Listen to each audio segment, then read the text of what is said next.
Iya, baiknya. Assalamualaikum warahmatullahi wabarakatuh. Baik, selamat malam sahabat-sahabat semua, sahabat Safa Health ya, dimanapun Anda berada. Semoga di hari ini sahabat-sahabat semua selalu dalam keadaan sehat. Oke, baik ya, salam sehat untuk kita semua. Oke, baik ya, jadi ini adalah Instagram dari Safa Health ya. Jadi teman-teman yang aktif di Instagram bisa follow akun Instagram Safa Health ya. Karena di sini banyak materi-materi mengenai sinusitis yang sudah kami sediakan, sudah kami pin juga di ini ya, di highlight ya. Oke, kemarin ini ada ini ya, postingan mengenai ingus berdarah ya. Luka akibat kebiasaan mengorek hidung atau membuang ingus terlalu kencang. Jadi kalau misalkan teman-teman sudah mengalami ingus berdarah ya, ini bisa disebabkan karena mengorek hidung atau membuang ingusnya terlalu kencang. Mengorek hidung itu tidak kita sarankan ya, karena dengan memasukkan tangan atau jari tangan ke lubang hidung itu sama dengan kita memasukkan bakteri ke hidung kita ya, dan bisa menjadi sinusitis gitu. Karena sinusitis adalah peradangan yang bisa disebabkan karena infeksi ya. Pokoknya hindari memasukkan tangan ke hidung ya. Dan biasanya teman-teman yang terkena anosmia dulu, ketika anosmia itu teman-teman tuh kebiasaannya adalah sering memegang hidung atau memasukkan tangan di hidung ya. Pokoknya hindari melakukan hal-hal seperti itu, karena itu adalah sesuatu yang bisa memicu timbulnya penyakit hidung seperti sinusitis gitu. Nah, terus ingus coklat ya.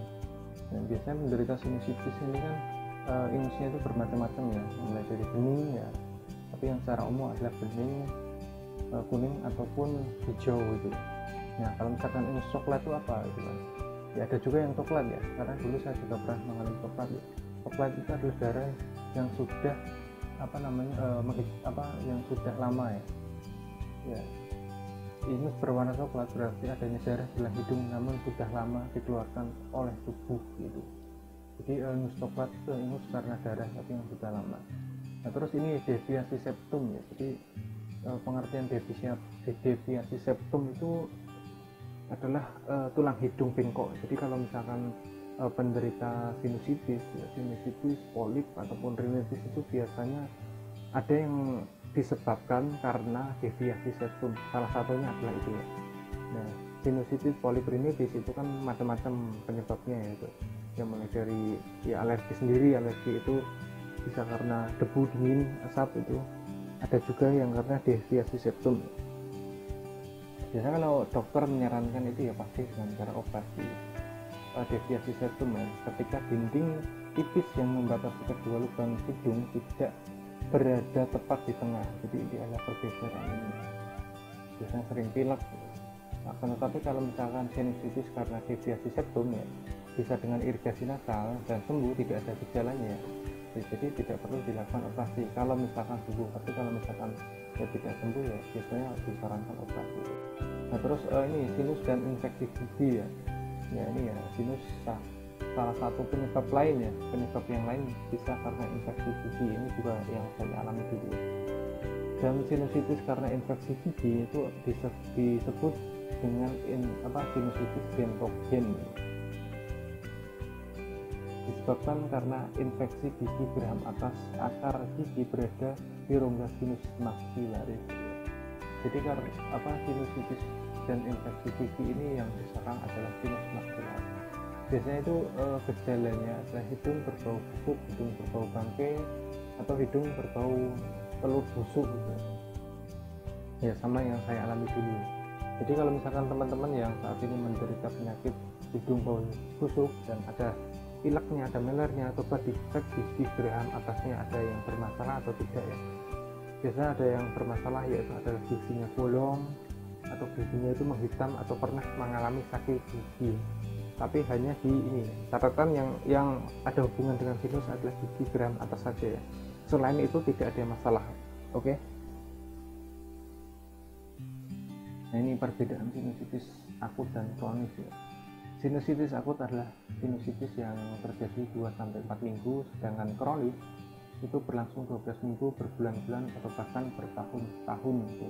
Jadi kalau misalkan teman-teman ada penyakit sinusitis 12 minggu tidak kunjung sembuh, atau 4 bulan ya nggak kunjung sembuh, itu sinusitis sudah masuk fase kronis ya. Fase kronis ya. Kronis itu tetap kambuh yang itu sudah dilakukan pengobatannya.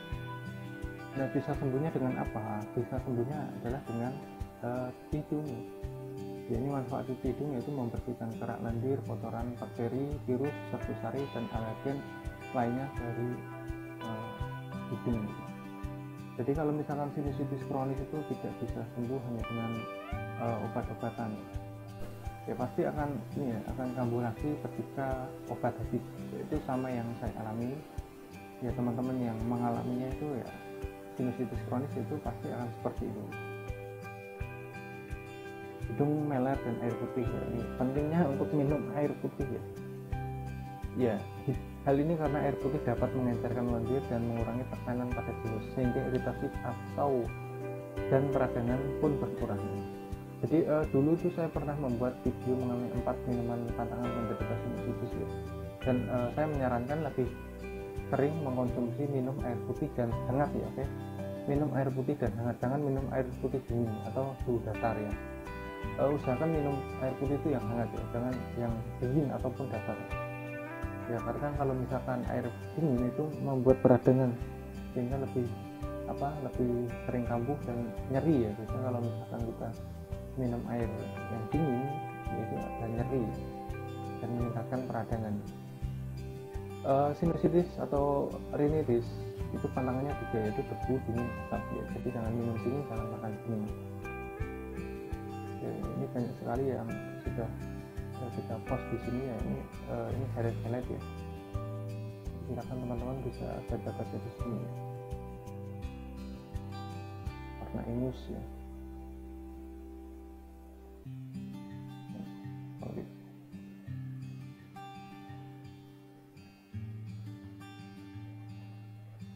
Nah, ini nasal spray ya, kita juga bahas ya.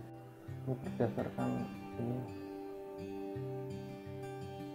artikel atau sumber-sumber terpercaya, oke.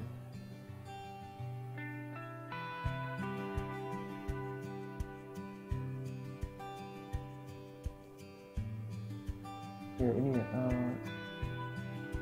bahaya penggunaan obat semprot hidung ya. Jadi kalau dari kita itu tidak menyarankan untuk menggunakan obat semprot hidung ini, karena berdasarkan artikel dari Halodoc ya, ini kan sumbernya dari halodoc.com ya.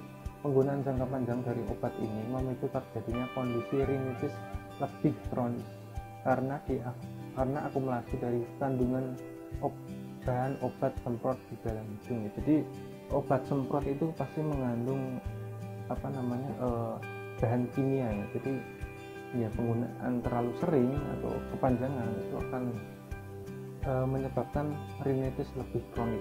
Jadi rinitis itu adalah peradangan pada rongga ya, selaput hidung, rongga hidung. Biasanya kalau sinusitis atau dalam bahasa medisnya itu rhinosinusitis ya, rinitis dan sinusitis. Jadi kalau sinusitis itu biasanya sudah pasti ada rinitisnya gitu. Biasanya beberapa teman-teman itu menggunakan obat semprot hidung ya, karena tidak berani irigasi nasal ya, cukup yang simpel karena bisa meredakan hidung mampetnya atau pileknya gitu ya. Akan tetapi ini ya, jadi kalau misalkan ketergantungan itu akan menimbulkan rinitis lebih kronis.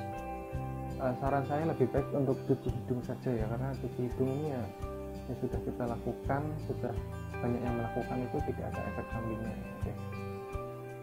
Aman dilakukan dalam jangka panjang ya. Jadi silakan teman-teman yang aktif di Instagram bisa follow Instagram Papa Health. Baiknya cukup sekian untuk video kali ini. Kalau teman-teman ada pertanyaan bisa tuliskan di kolom komentar, insya Allah akan kita bahas satu persatu. Oke.